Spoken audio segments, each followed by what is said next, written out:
Dans cette vidéo, je vais vous expliquer le fonctionnement complet d'utilisation d'un oscilloscope.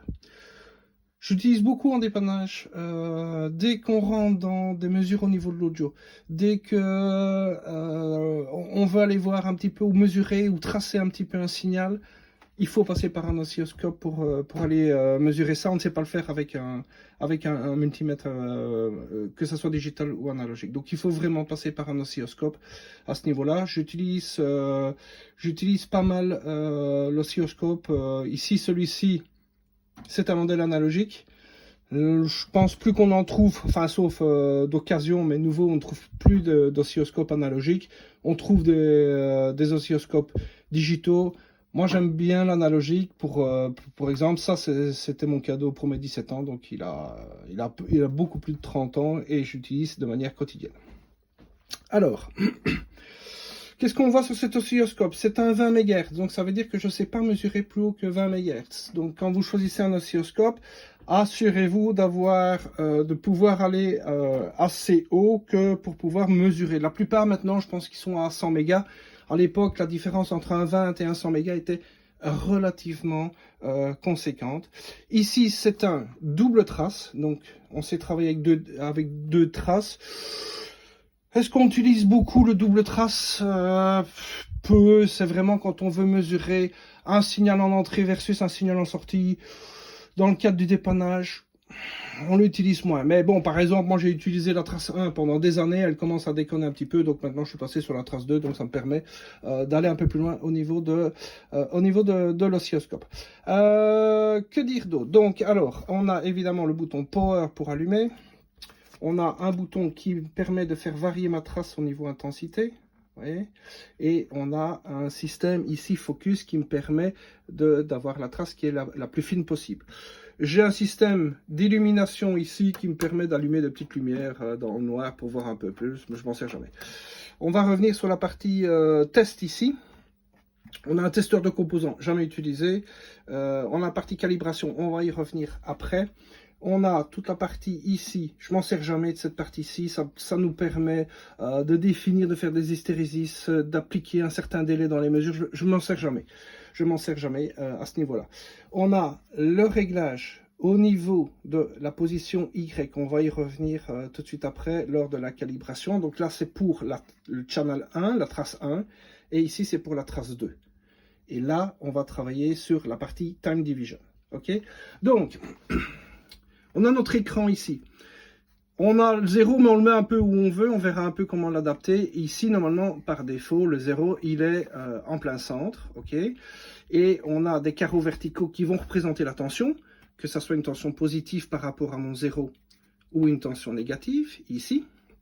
Et la mesure se fait avec ceci. Donc, ça veut dire que si je suis sur un 0,5, donc ça veut dire que je vais mesurer un carreau va représenter 0,5 volts. Ok.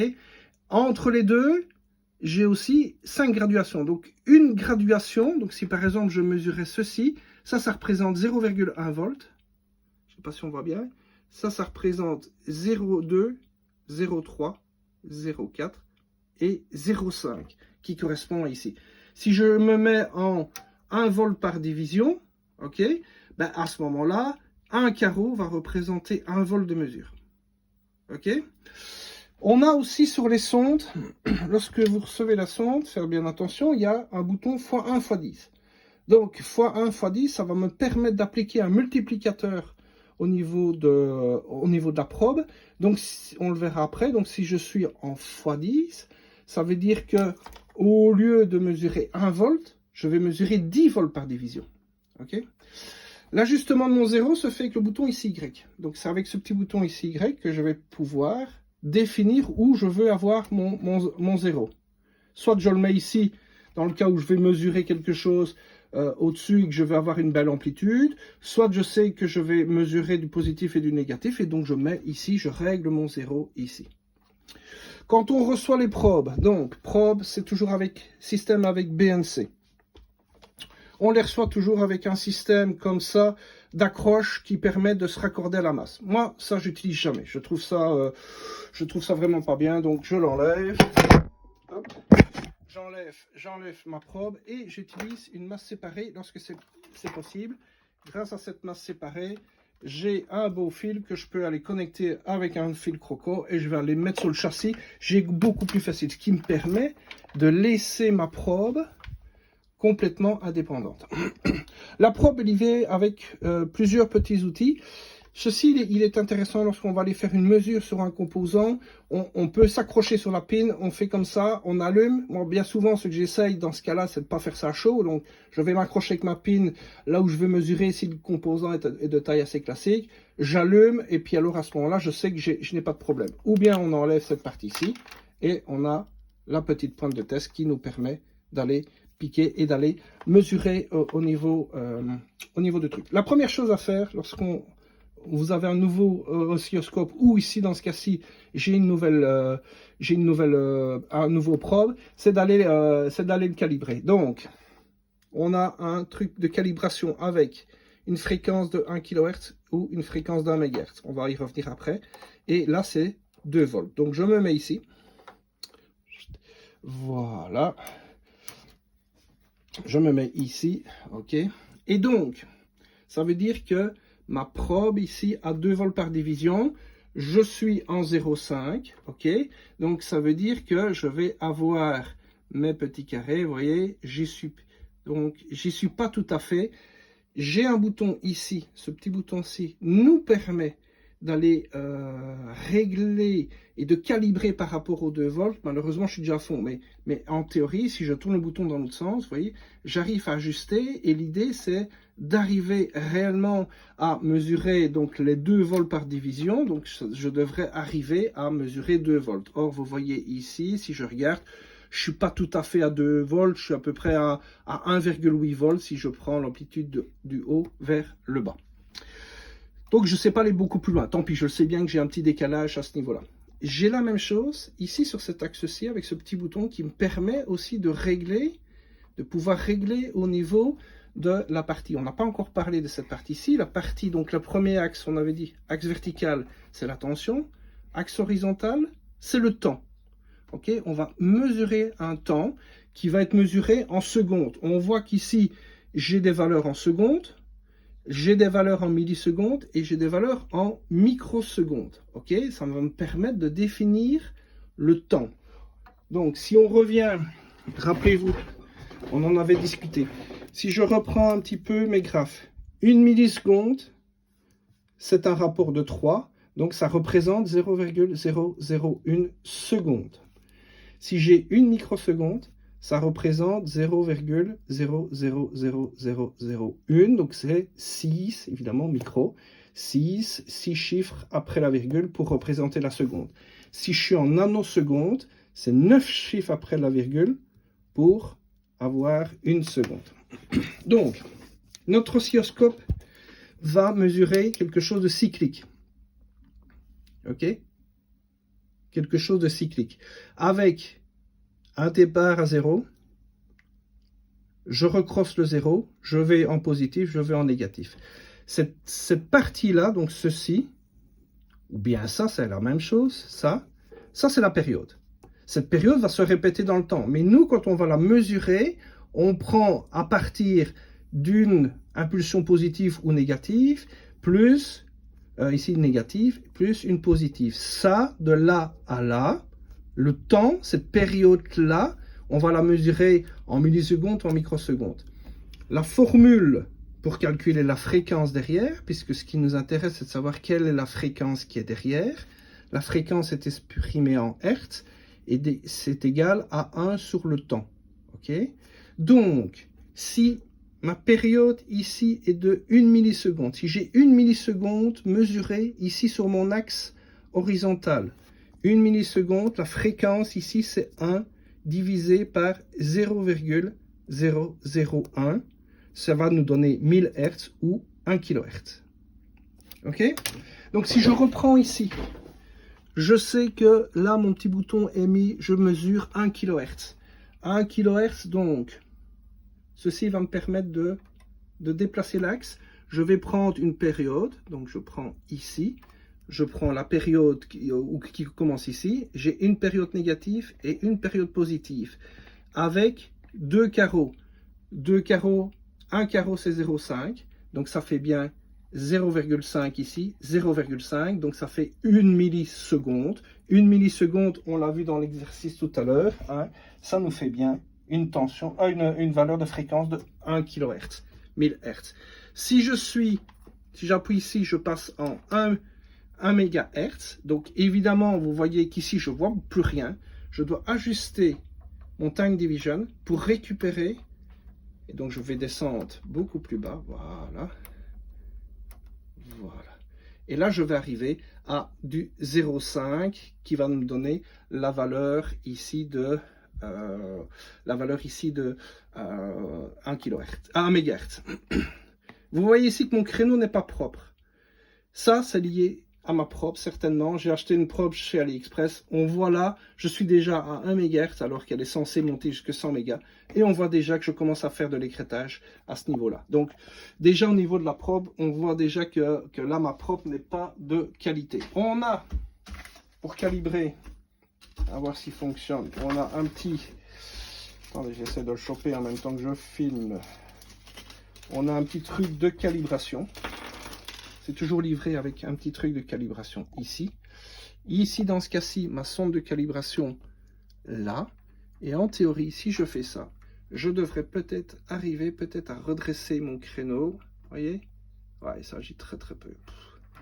Son chinois, ça coûte vraiment pas cher, mais en tout cas, c'est pas terrible. J'ai cassé la mienne il n'y a pas longtemps. Ça fait 30 ans que j'utilisais, je l'ai cassé il n'y a pas longtemps. Donc j'essaie de régler. Et normalement, en faisant ce réglage-là, on devrait arriver à remettre le créneau droit. Bon, ici, j'y arrive malheureusement pas. Lié à ma probe.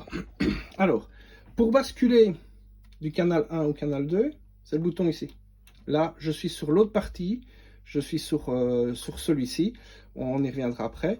Là, j'ai aussi un mode dual. Dual, ça veut dire que je vais amener mes deux probes, l'une par rapport à l'autre. Hein, donc, les deux traces. Je n'ai pas deux time division différents, évidemment. C'est toujours la même chose. Donc, on a toujours un qui mesure par rapport à l'autre. Je vais essayer de revenir en 1 kg. J'aurai un peu plus facile. Voilà, là. Voilà. Voilà.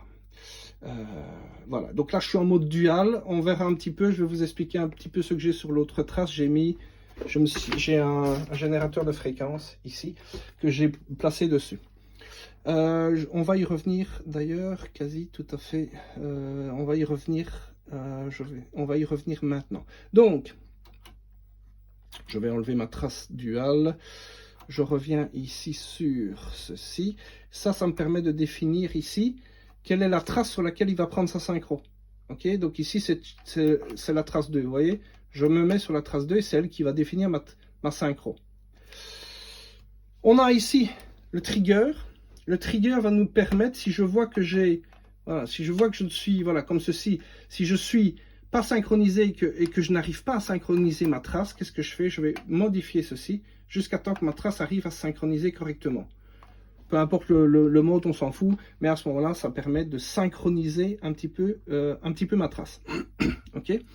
Donc, je vais passer le channel 1 sur mon générateur de fréquence pour vous montrer un petit peu à quoi ça ressemble. Tac. Je vais remonter ceci. Voilà. Voilà. Là, tantôt c'était un créneau qu'on mesurait. Là, sur mon générateur de fréquence, je suis en mode oscillation, avec une oscillation. Je peux gérer soit en mode, c'est un générateur de fréquence que j'ai construit à l'époque, un plan d'électeur, soit c'est un, alors, ouais, il y a une sinusoïde, il y a un carré, et là c'est le triangle. Et vous voyez ici, je repasse en mode 10 carré. Voilà. Donc on va le mettre ici. Voilà. Donc, pour mesurer sur mon oscilloscope, ici, vous voyez, ici j'ai mon générateur de fréquence, je suis en mode 100. Je suis pour générer une fréquence de exactement 1000 Hz. De nouveau, même chose. Je peux étendre un petit peu pour voir un peu mieux ce qui se passe. Ok, je peux agir pour régler ma trace au plus propre et on voit que là je suis bien en 0,5, j'ai bien 2 carrés par division, donc je suis bien à 1 kHz. Si je commence à diminuer, voyez, là je descends au niveau des fréquences, je descends à 500 Hz, la moitié, et donc là on voit bien 500 Hz. Ça doit me représenter 4 carrés. 1, 2, 3, 4. Je ne suis pas tout à fait à 500. Choisis encore. Voilà, pour descendre. Pour descendre à du... Voilà, oui, j'essaie d'ajuster pour arriver réellement à mes 4 carrés. Voilà, là, je pense que là j'y suis quasi. Alors, je suis un peu trop haut, ouais, je dois raccourcir un tout petit peu. Mais vous voyez, c'est comme ça qu'on ajuste. Et là, je sais mesurer en mesurant ici. J'ai exactement 500 Hz. Donc là, j'ai un signal à 500 Hz qui est amené. Que dire d'autre? Oui. Je vais le faire ici, sur ma trace 2. Là, voilà. Alors, là, on a un bouton DC-AC. OK? DC, ça veut dire que là, je vais mesurer vraiment tout. Je vais mesurer la composante continue DC et en même temps la composante alternative. On voit que ma trace, et c'est fait exprès, par rapport à mon 0, mon 0 est ici, on va l'ajuster là. OK? Stack. On voit que mon impulsion en réalité est complètement positive. Hein? Elle est complètement positive. On a un bouton, faire bien attention, inversion, mais il ne marche que sur le canal 1. Si j'appuie sur inversion, je vais le mettre dans l'autre sens. Donc, faire bien gaffe à ce niveau-là. Donc là, il est en positif.